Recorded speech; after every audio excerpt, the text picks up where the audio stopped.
Дін туралы заңнамалар қатаңдатылады. Осыған қатысты заң жобасы мәжілістің қарауына жіберілуге әзірленіп жатыр. Құжатта кәмелетке толмаған жасөспірімдерді діни ағымдарға тартқандар мен жат ағымды насихаттайтын азаматтарды жазалауды күшейту мәселесі көтерілген.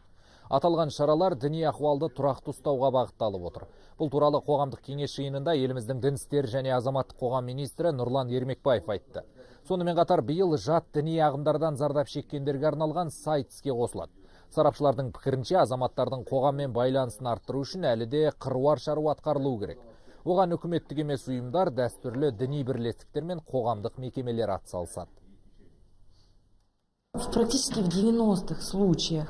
Бізге келетін ата-аналардың басым бөлігін бірақ нәрсе алаңдатады. Баласы жат ағымдарға еріп кетпес екен деп қорқады. Егер ондай жағдай бола қалса, бәрін қоғамнан көреді. Осының барлығын тиісті органдар қадағалап отыруы керек деп санайды. Айтқандары дұрыс қой, бірақ олар азаматтық қоғамда, зайырлы мемлекетте өмір сүріп жатқандарын түсінсе екен деймін.